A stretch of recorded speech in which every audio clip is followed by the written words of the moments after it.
What is going on, guys? Bionic Man here with a special Genopets video. So I was asking some people in the Discord group that I had started some questions about Genopets and answering some questions in the Genopets Discord as well. There seems to be a lot of questions or somewhat confusion about how some of these game features work, different strategies if you're trying to earn money. And that is the purpose of this video, is to address all of those different things.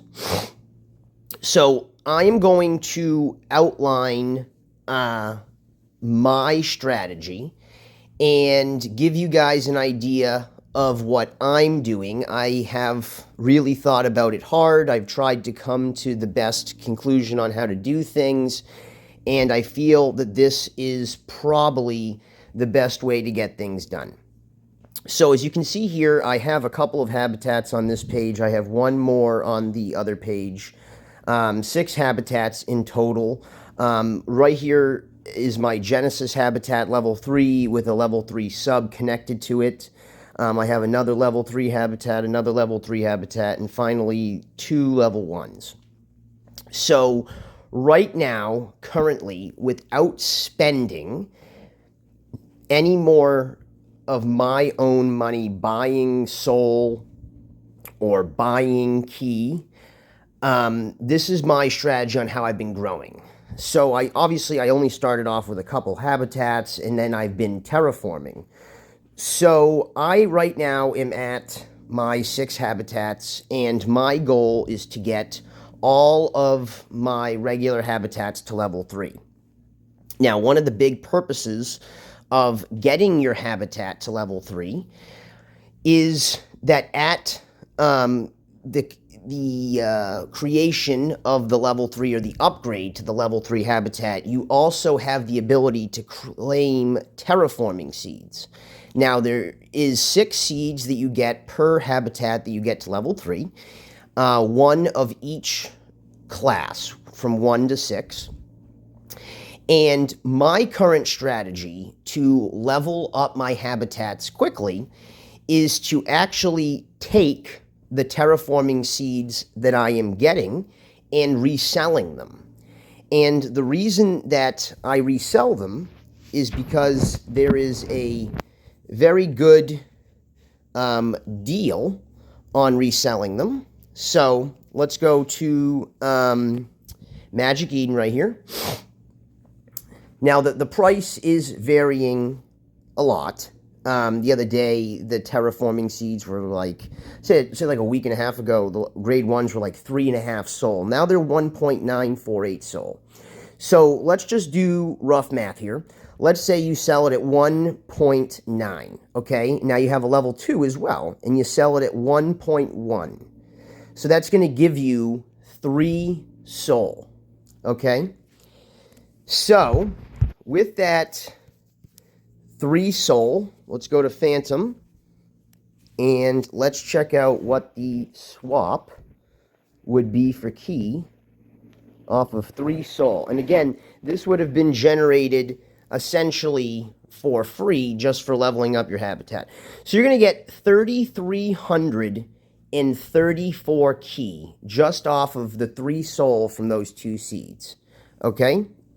So now we're going to go back to the Genopets mainframe, and we are going to check out what is the price to upgrade to level 2.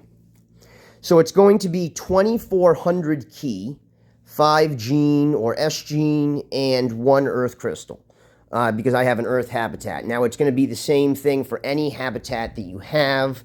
If it's wood, metal, fire, it's obviously going to be one of those crystals. But essentially, just off of the terraforming seeds, you now have 3,300 key, roughly, or more, give or take, depending upon the price that day. So that has now allowed you to immediately upgrade another habitat to level 2. Now you need 3,000 to get to level 3. So you have 900 key all ready to go towards level 3, and you're only 2100 key away from getting to level 3, therefore getting another grouping of seeds to reflip and keep doing the same process over and over again.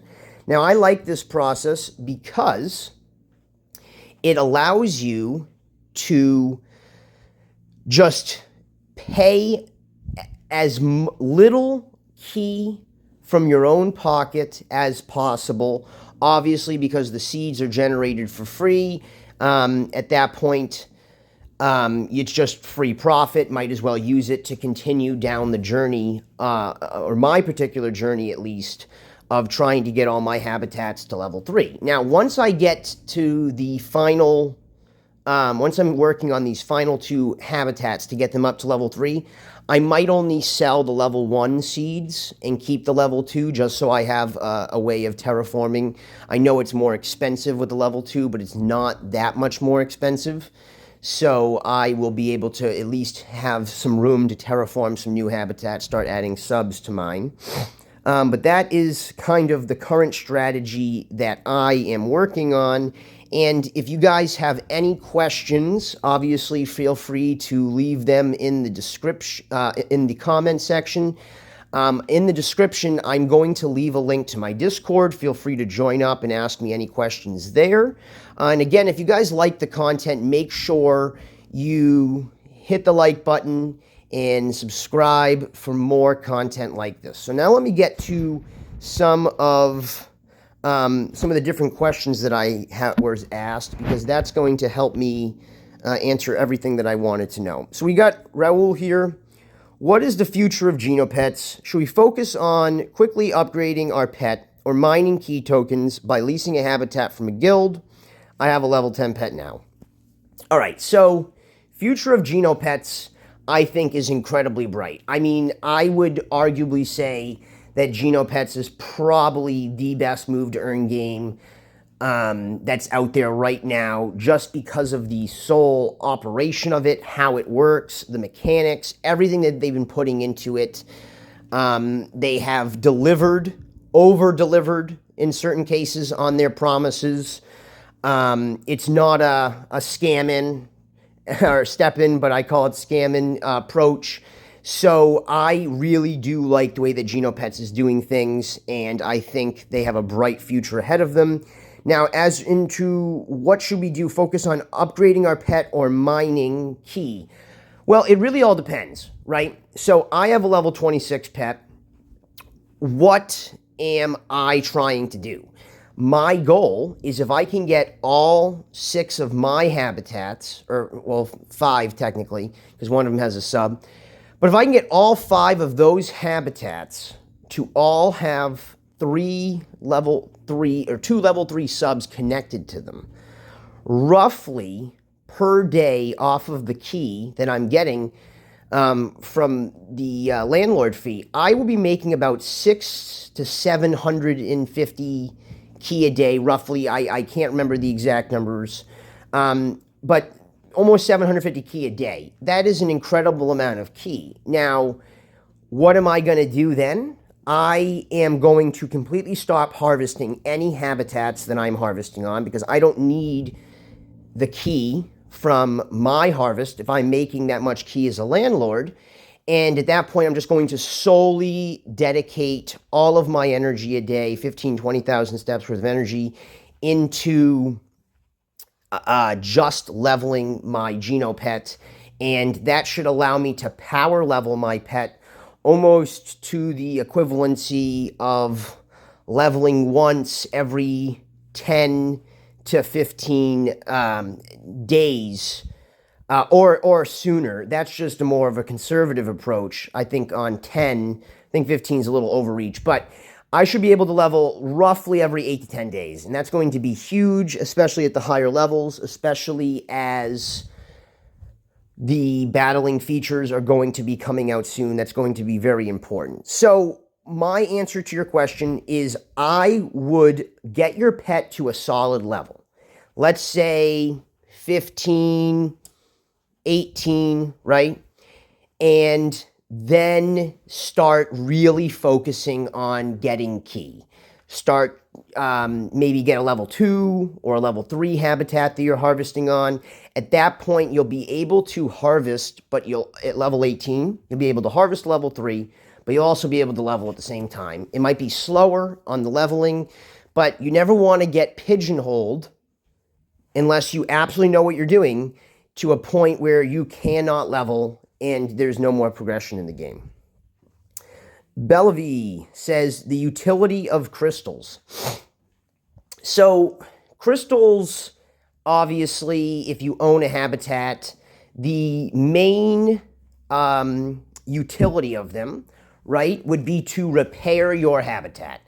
Depending upon what level your habitat is, if you have a habitat level 3, you're going to be able to refine 3 crystals per day, allowing you to repair your habitat up 3 days on its lifespan per day. That's going to cost you 10 key per crystal to a total of 30 key. Now, that's just with one level 3 habitat, okay? Now, the other purposes of the crystals, which were really just released in one of the last big updates that Genopets had, was the crafting. So now you can craft and make augments and make different types of things in Genopets. Let me go over and show you here. Let's go to alchemy.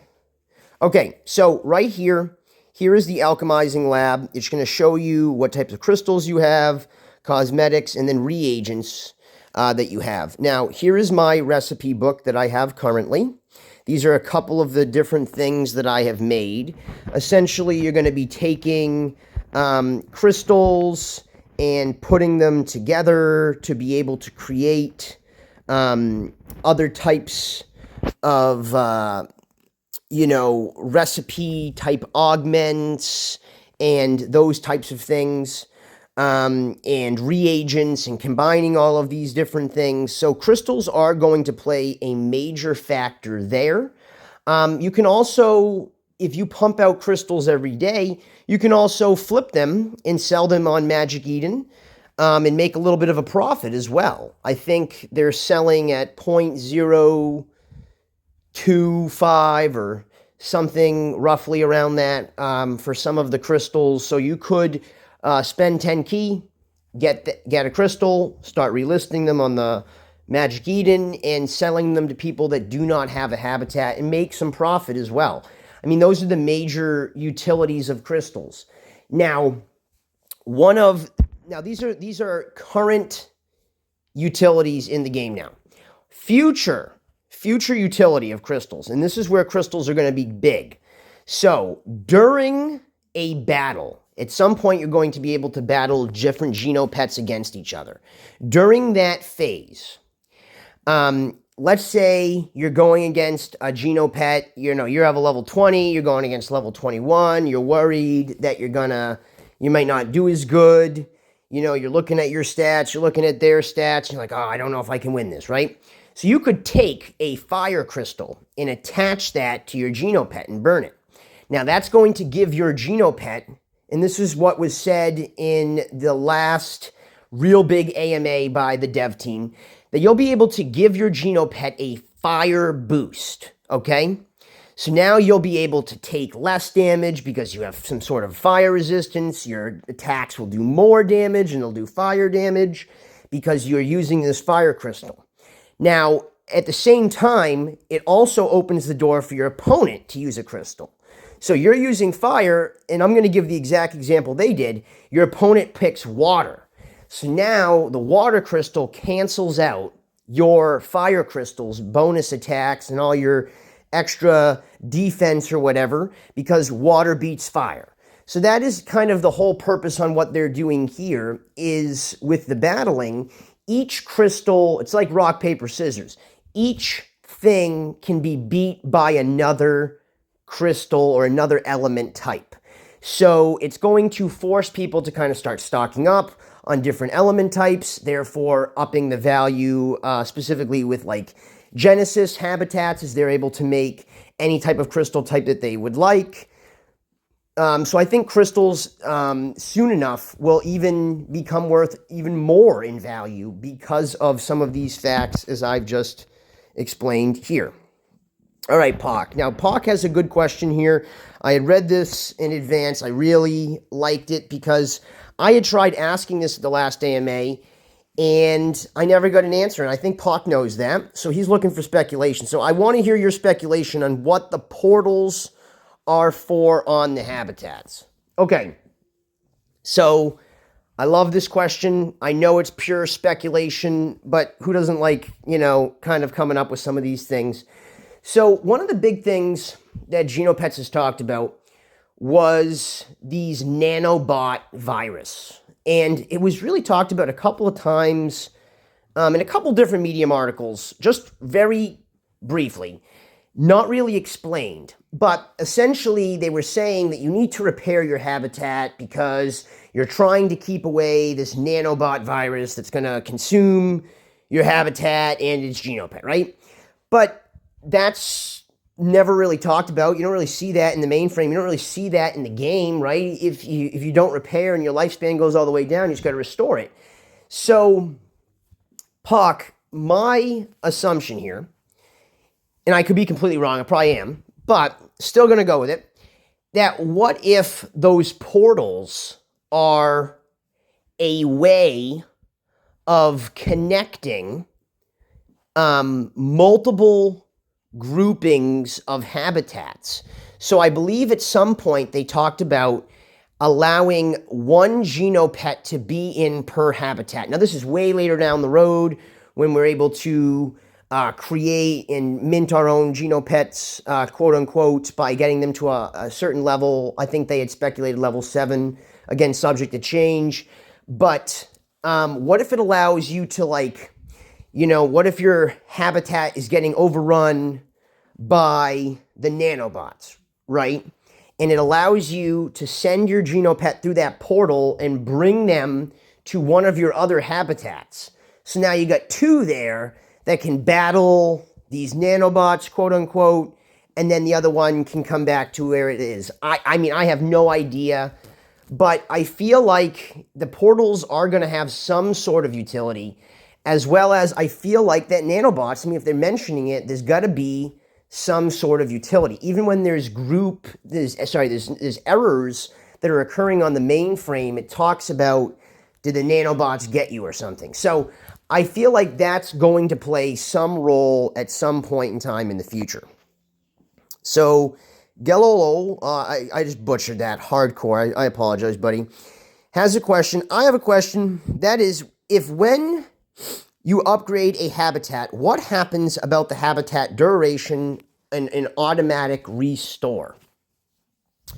So, as far as I am concerned, when I have had a habitat that I have restarted the, I have upgraded it, right? For example, like the other day, I upgraded this habitat. Let's see here. Let me get to it. I upgraded the habitat right next to this one to level 3. Okay. So what happened when I did that? So the lifespan stayed the same. Okay. Lifespan still at 38. What it did increase was my durability. So durability, when you have a level 1 habitat, it starts at 90 lifespan, 90 durability, okay? When you increase it to level 2, it goes up to 180. When you increase it to level 3, it goes up to 270 durability.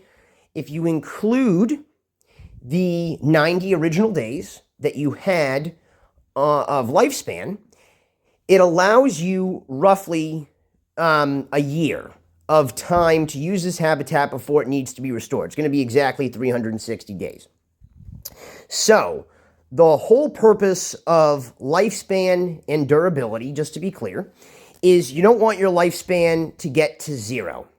So, what you'll do is, like you see mine's at 38. Now, when mine gets down to about 20, I'm going to start repairing my habitat back up to about 50 days. Now that's going to add 30 days in time, okay? What that's going to do is it's going to take 30 points off of my durability. So it'll bring my durability down to 240. But what that is essentially saying is that I have 240 days or 240 times that I can repair my habitat left. Plus, I also have, at that point in time, the 50 days left of my lifespan. So key is, don't ever let your lifespan get to 0 until you've maximized basically out all of your durability and it's going to be done. And then hopefully over that course of that year, you have been saving enough key. I believe it's like 7,500 key to restore level 3. I could be wrong. I might be messed up. You can always check it out on their white paper to be exact, but I believe it's around 7,500 key to restore a level 3 habitat. So when you are harvesting or you're having somebody harvest for you, you have to keep that in mind.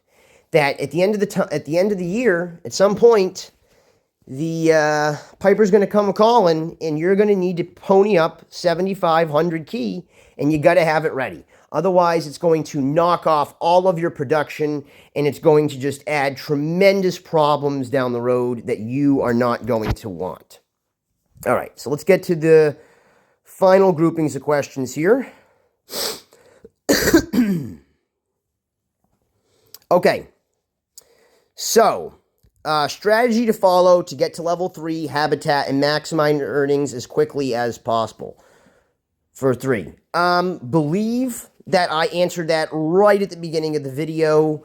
I'm trying to talk about, getting your habitat up to level 3 by just taking key. I mean, when you only have one habitat, like you were explaining, 3, it's going to take time for you to earn the key from the return of either you harvesting or having someone harvest for you. I think, and I suggest, if you have one habitat, harvest it yourself. Don't split it with anybody. Just take all the key and just keep banking, and wait some time until you can get to level 2, and then eventually to level 3, and then start my process that I was saying. Because then it allows you to get 3,000 key if you want, and then maybe not sell the level 2 so you can terraform, but sell the level 1, get a couple thousand key, get ready to terraform with the level 2, and then make another habitat, and then rinse and repeat. And that's what I would suggest doing until you get to a number where you feel comfortable with habitats, and then just start leveling. I think that is probably the best idea to strategize with right there. Now, if you have more soul to spare than just a habitat, what would you look at? I'm going to answer that last because you gave me parameters to go over, so I want to make sure I go over that fully. Genesis Habitat and Genopet, is it worth it? Okay, so Genesis Habitat, totally worth it. Genesis Habitats are able to basically be put to like sleep or rest mode so that they don't degrade. Essentially, you could do this. You could have a Genesis habitat and you could have just restored it. You could have got everything all maximized up, and then you could put it into this like hibernation mode, and then you could sell it on Magic Eden. It's not going to degrade. The problem with a normal habitat is if you put it on for sale, it's going to degrade every day because it's still going on like a normal habitat would. So you're going to make sure that you want to look at that as a utility. Also, Genesis habitats are able to create any type of crystal type that they want. Any sub-habitats that are connected to them also exhibit this feature. So with my Genesis habitat level 3 and my sub level 3, I'm able to make 6 crystals every day, any type that I would like. up to a max of 9. Now, some people have talked about putting 3 Genesis habitats onto each other. I think that is the stupidest thing I've ever heard. Sorry if you're one of those people that did that. I think that's really dumb. Let me explain why. So you have 3 Genesis habitats connected to each other. That allows you to make 9 crystals of any type that you want. But why not take 1 Genesis habitat each and attach 2 level 3 regular habitats to each, therefore allowing you to make 27 crystals per day of any type that you would like. Also allowing the Genesis habitats also gain plus 10 key to their max value. So normal habitat level 1 gives you 30. This would give you 40. A normal habitat level 2 gives you 50. A Genesis would give you 60. And a normal habitat level 3 would give you 70. A Genesis would allow you to mine 80 key a day. And if you have that expanded over 3 separate habitats, mathematically it will add up to more key. It is not much more, but you need to understand that if you have a Genesis earning you 80 and you have 2 level 3s that are earning you 70 apiece, that's 140 plus the 80 puts you at 220, I believe, 60. Yes, 220. Now you have a 10% boost to that. So it's going to add another 22 because if you're harvesting over 14 days, you get that boost. So it's going to give you 242 key a day off of just one of those groupings. For 3 groupings, it would put you at 600, 2, 4, 6, 4, 8, 12, 720, roughly like 724 key a day over those groupings. Now, if you have 3 Genesis connected, it's going to be 8, 16, 24, plus the bonus 10% is going to be another 24. It's going to give you 264 key a day. Doesn't make sense. You're missing out on hundreds of key if you had separated that. Dozens of crystals if you had separated that. Not worth it whatsoever.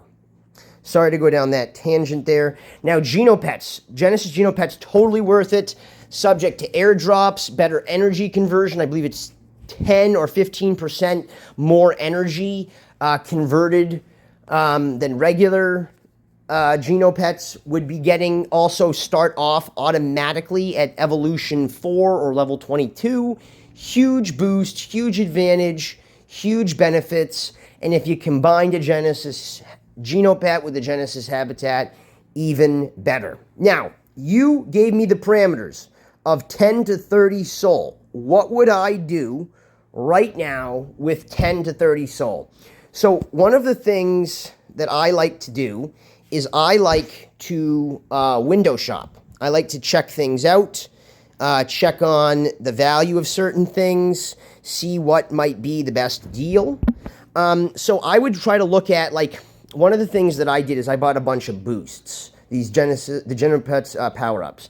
I bought them at like 0.6, 0.7 soul a piece. And a week ago, they were selling at almost 5 soul, 4.9, almost 5 soul a piece. Now they're down to about 2.5. But that's, 3 times earnings, or 3.5 times earnings just off of one of these sales. So what I like to do is I like to look for things that I believe might be a little undervalued and buy some of those items in preparation for when hype is being launched about them, the utility of them is about to come out, getting ready to sell them at a premium price. Don't buy Genopets cracked eggs, absolutely worthless. Have no point whatsoever. Now, perfect world, 30 soul, I would try to buy 2 more Genesis Genopets habitats. Level 1s, level them up, try to get them for a good price, maybe make a bid, try to save a little bit. I don't know, or an offer. That would be my suggestion in a perfect world, because I would love 2 more Genesis habitats ready to go, and get them rocking and rolling and really do real well with them. That's what I would like to do. That's in a perfect world. Now, if you gave me 30 soul right now, would I buy a Genesis Genopet? I might. Genesis Genopets are totally worth it.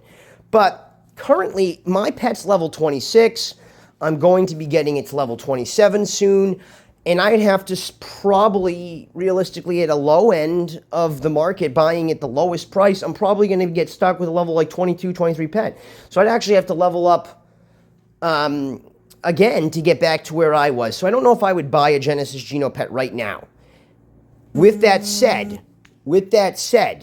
would, if once they talk about the release of allowing you to have multiple habitats and have one Genopet rather, connected to each habitat down the road, then I would buy Genesis Genopets for sure. I'd want 3 of them. You know, that would be my ultimate goal there. I mean, imagine you have like those 3 groupings of the Genesis habitats, and you got 3 or 1 Genesis Genopet on each of the Genesis habitats, and then you got the 2 subs, and you got 2 Genopets on each of on those subs combined. I mean, that would just be so awesome. I think it would be so cool to be able to have that going on. So I don't want to keep you guys any longer. Again, if you really like the content, please give me a like, and always subscribe and hit the bell for more notifications about these videos. Until next time, guys, as always, Bionic Man out.